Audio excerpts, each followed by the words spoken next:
Ngayong araw mga idol, so susubukan natin gawan ito ng scope mount kung kaya natin na makuha sa camera to. So meron tayo ditong extra na ito actually sa phone holder yan. Sa cellphone holder tinanggal ko yung sa cellphone. Tapos dinakayan ko yung butas niya para pero ayusin ko pa yung itong salamin. So ayusin ko pa yan para maganda yung kuha kasi sa camera siya nakaset up yung angle niya nasa camera. So uunahin ko muna yung mount natin. Matagal ko na ito linakihan kasi yung dati na hiniram natin action cam saktong ganyan. Kaso hindi siya wala siyang zoom kaya hindi natin nakikita kung okay na yung parallax niya. Pero ito meron tong zoom so tinatry ko naman posible siyang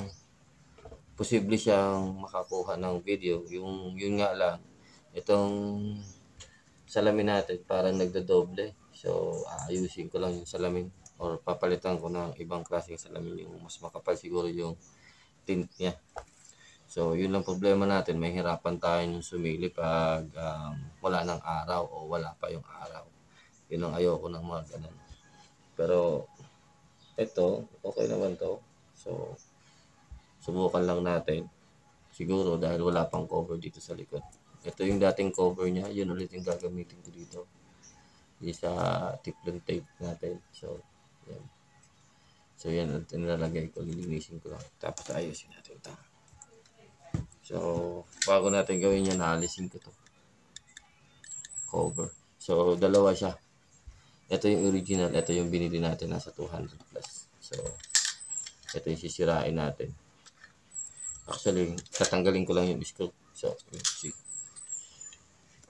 Ito nga pala, meron na ako dito ito. Sa cable to, charging cable na nabili natin sa Bapin. So, sa butas ko na ginawa dati, nakita ko to, ito yung sakto.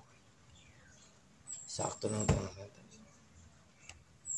Tapos counting glue na lang, ano. So, counting glue na lang dito para fix yan.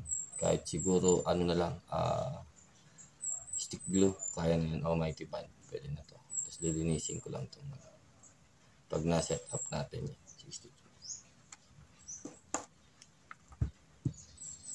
Alisin ko lang to.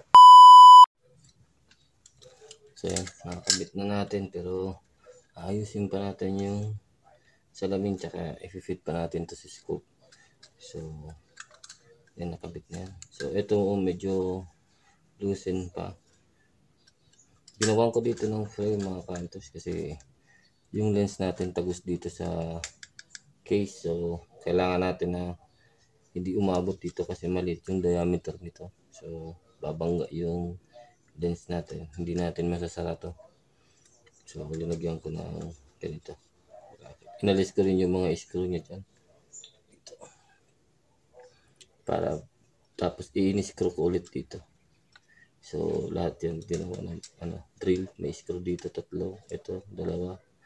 Itong isa nag-hold dito. Tapos itong isa nag-hold dito. So yung dalawa pinag-dikit ko yan. So kailangan ko pa ito palakihin para magkasya sa scope natin.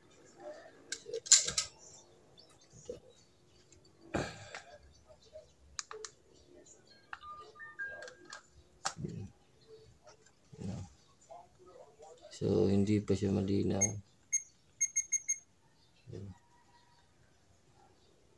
So ayusin ko pa yung alignment niyan tsaka yung salamin. So yun. Pero ito na yung mukha niya. So left side siya mga kantos, yung scope cam natin ang dito sa right side. So etong action camera left side kasi pag ginawa nating right side babangga to sa atin. Ito. So lilawa ko siya sa left side.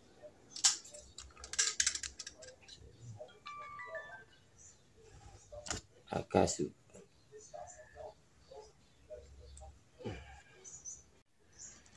So ayun na nga mga kantos. So ito na yung natin, yung naikabit na rin natin. Nahirapan tayo dito kasi ito di ba umiikot to. So yan, dilagyan ko dito ng screw. dito ng screw para hindi na ito gumalaw. So, pero lalagyan ko pa yan ng mga stick glue or epoxy. Tapos i-cover pa natin to ng black. Siguro electrical tape lang na black. So, yan ang mga kantos. Yung setup sturdy na yan. So, nailapat na rin natin sa scope. Tapos nalagyan na natin ng salamin. So, check na natin kung okay yung salamin natin dito. Yan o. So, walang ano yan. Walang tint. So, puti lang yung salamin natin. So, try lang natin kung gagana siya. Saka lang natin gawan kung ng anong tawag nito, yung one-sided tape. Dami nating kalat dito mga kantos yan. Ano? Gumawa kasi ako ng bago. So, inumaga tayo ng trabaho kahapon kasi di natin makuha yung yung salamin sa maiksi. So, ito ginawa ko ulit. Mahaba na to. Mahaba to sa original natin na ginagamit dun sa para sa cellphone. So, siguro kasi nalagay ko naman rin lang naman yung salamin. Siguro puputulan ko lang dito sa dulo kasi medyo nasa loob yung salamin. So siguro putulan ko na lang dito pag na-fix natin yung salamin kung okay na siya. So, yun, try natin. Mga kantos yung camera natin kung gagana. Yung gamit nga pala natin ito, Akaso. So B50. Yung ginawa ko ito kasi meron tong zoom pero di ko alam kung nakita ko naman okay naman siya sa camera. So try natin dito sa scope. Sasalpak lang. Meron kasi siya mga kantos ng ayun no. Yun nakita ko. Ayan. So meron kasi itong zoom. So 2 times lang na zoom. Ayan o. So, ilalagay ko si record natin para makita ko ano. Nalalabasan yan.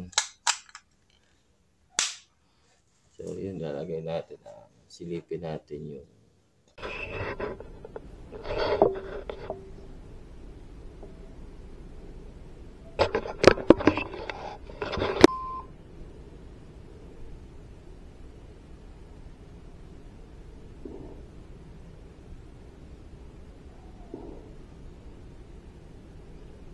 tingnan natin yan kung maganda dyan sa kuha. So, yun. Sige, stay tuned lang. Diretso na kayo dyan. Okay na. So, ayun na nga mga idol, mga ka-hunters. So, ito yung ginamit natin para sa ating scope cam. Nalaglag pa nga mga ka-hunters. Isang araw pa lang sa atin to. So, dumating ito kahapon. So, yung kagandahan lang dito kasi malinaw talaga siya kung sa malinaw. Kaso pag zoom na natin siya, medyo pixelated na. So, hopefully, kaya natin mag-edit ng 4K na hindi siya bababa ng 2.7K na resolution. So, sana makakuha tayo ng ganitong footage. Pero may susubukan pa ako yung 90-degree lens. Pero wala pa, hindi pa dumarating. So, ito na yung ginawa natin mga ka-hunters. So, may bago na tayong setup ng ating scope cam para sa ating Akaso B50X. Okay, mawawala, dumidilim siya. Ayun. So yun, maraming salamat sa inyong panonood. Kahit hindi ko alam kung meron tayong nagawa. Yung mga susunod na video according sa ating mga gagawin dito vlog sa ating merong action cam. So, paki-subscribe na lang po ng ating YouTube channel para lagi kitang updated pag meron na tayong bago. So, unang hunting na gagawin natin or kahit plinking, kakabit natin to para matry natin yung quality ng video niya. Kung maganda ba siya o ano. Yung trip ko lang talaga dito kasi yung slow motion niya, 720 by 720 resolution na 120 frame per second. So, subukan natin yun. Pero yung isang gamit natin dati, yung sa kapatid ko, kaya niya mag-video ng normal na 120 frame per second. So, kaya niya mag-video ng normal kasi pag naka-slow motion tayo, wala tayong sound. So, yun kaya niya maglagay ng sound muna tapos saka mo na lang i-edit sa slow motion, mas maganda. So eto, susubukan din natin to.